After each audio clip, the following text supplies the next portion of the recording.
So to serve that need, let's talk a little bit about the difference between angular momentum and linear momentum.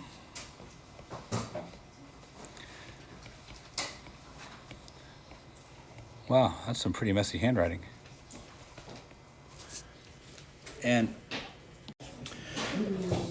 if we look at yesterday, just a reminder, momentum is a product and it's a vector. It takes its direction from the velocity. We already know that. That's old news.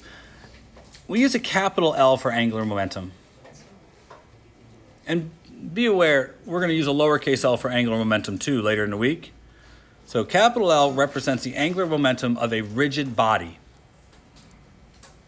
I mean, an object that is rotating about some axis where its moment of inertia matters. Okay, for those cases, we tend to use a capital L.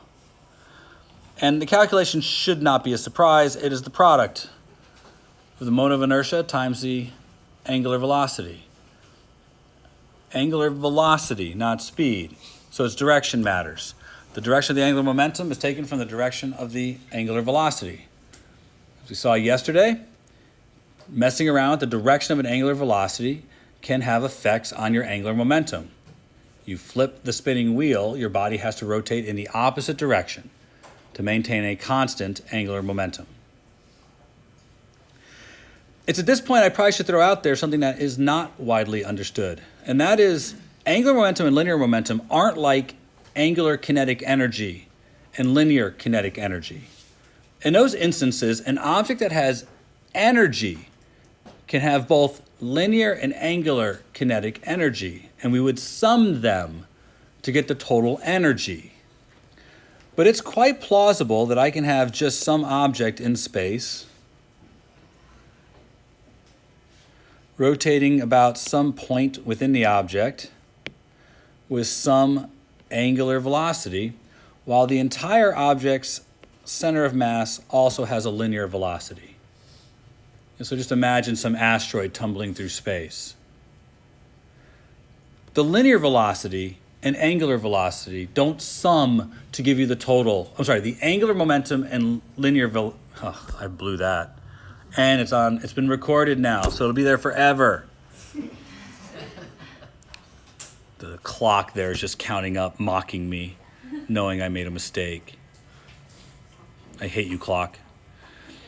The angular momentum and linear momentum don't add together to give you total momentum. They are not compatible. They are different. So we can discuss the angular momentum of a rotating object as distinct and different from its linear momentum. While this object has kinetic energy, which would be the sum of the rotational and the translational, we would not do that with momentum. Its angular momentum is a product of moment of inertia, kilogram meter squared, times angular velocity, which is radians per second, giving us units of kilograms meter squared per second. While linear momentum is a product of kilograms and meters per second, giving us a unit of kilograms meters per second. So the first thing I'll point out is they do not have compatible units, which is why we could not add them together. They're different. They're different measurements, they're different things.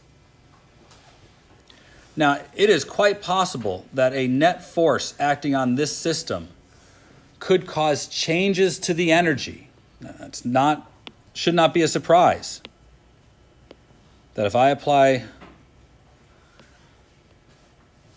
a force, say here, this force would have the effect of both changing the linear momentum of the system, and because it's applied away from the axis of rotation, it's likely to change the angular momentum of the system, which means it would change the total energy of the system too. Unfortunately, its effect on the system is difficult to ascertain in just a cursory observation. First, I want to point out that, and this is something that is not widely remembered, is that impulse is the change in momentum. It is quite likely this force will have the effect of causing an impulse on the system. Here's something that is often screwed up by students. The direction of this impulse isn't in the direction of the initial or the final momentum. People think it is. Although there's a bar over the top of that delta, the actual direction of the impulse isn't the direction of either momentums, beginning or end, but it's the direction of the net force. That would be the direction of the impulse. Now, you guys who didn't do chapter 5 in your text, in your study guide, the one on vectors, then you probably don't remember that when you subtract two vectors, the direction of the subtraction is the direction of this change. So just because I can, that is less important when we deal with angular impulse.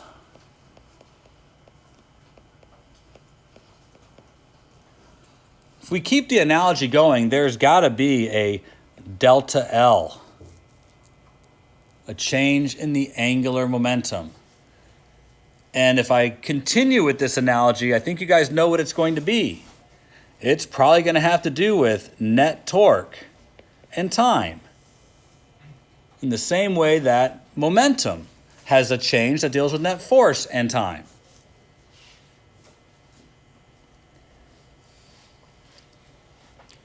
Delta L does not have to be in the direction of the initial momentum or the final momentum, but is in the direction of the net torque. Of course, that doesn't even have to be in 2 dimensions. It could be in 3. However, for us in this class, generally, the angular impulse is going to be positive or negative. It's going to make our object go faster or make our object go slower. It's probably not going to be more complicated than that. Linear can be in this class. Angular, usually not. Okay? So for this one, I think we can usually resort to clockwise or counterclockwise and use that as our basis for what's happening. Faster or slower. All right. Sample question. This question is going to have some review in it, but it's designed specifically to highlight what I need you to be able to understand. So my sample question is going to start with a merry-go-round. And on this merry-go-round, I have 2 children already on it. One child here, and one child, say, there. The merry-go-round is 300 kilograms and has a radius of 3 meters. And the children are 40 kilograms each.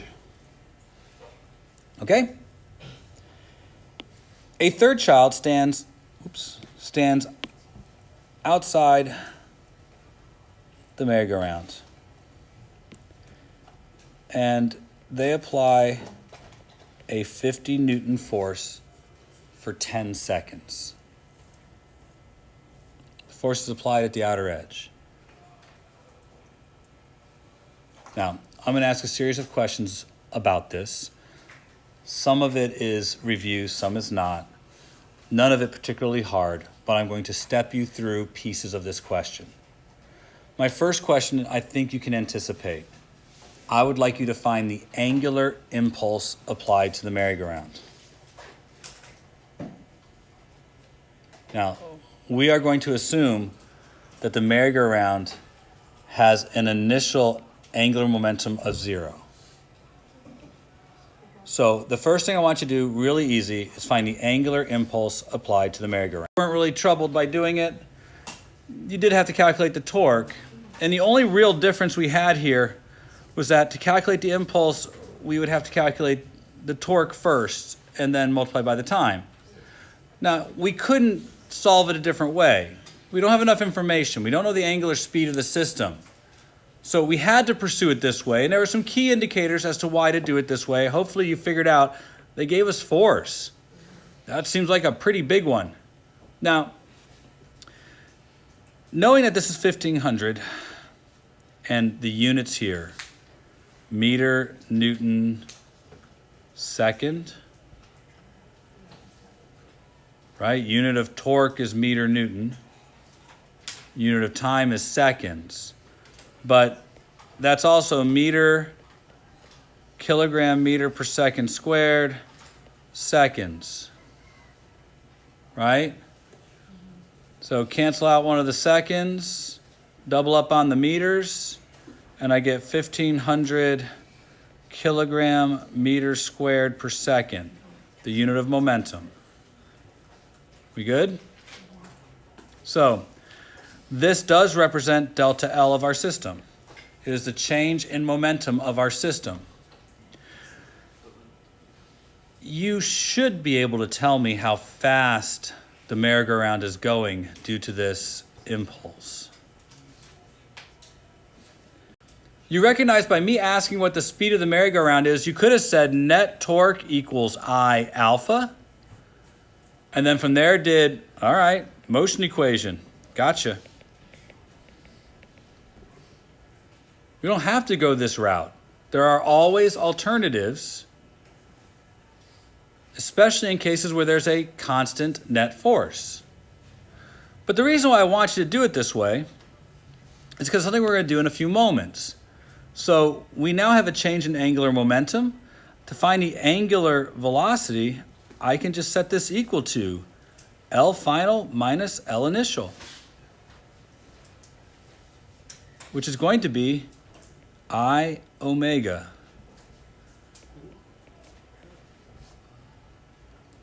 Now you're going to have to figure out what the moment of inertia of the system is. I'd argue we have 2-point masses on a disk. So take a minute, please, but not too long. I'm going to probably ask one of you to step me through what to do next.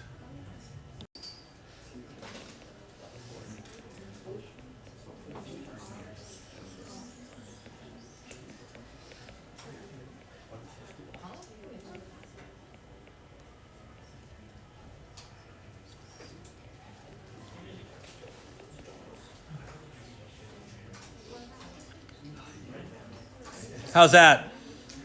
Pretty good? 1/2 times 300 times 3 squared for the disk. Then each kid is 40 times 3 squared. And there's 2 of them. So what's that, 2070? Kilograms meters squared times omega. And that has to equal 1500 kilograms meters squared per second. So I assume at this point you can figure out how fast the merry-go-round is moving. Who needs more time here? Because I feel like I'm going like a little slow. You guys keeping up with me? Yes.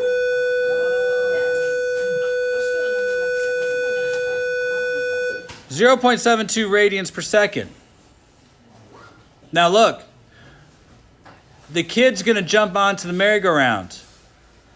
He wants to join his friends. He becomes a part of the system. It's like an inelastic collision. Suddenly, the moment of inertia of the system changes because of the additional kid. Do you think the system's going to get faster or slower? It does. 0.62 radians per second. That's your next question to figure out. But wait, when you figure that part out, all 3 of the kids walk to the center of the ride so that they are 0.2 meters away from the center. What's that going to do to the speed of the ride? Speed it up. That's right. It's going to speed it up to be like 1.1 radians per second. Check my work, will you?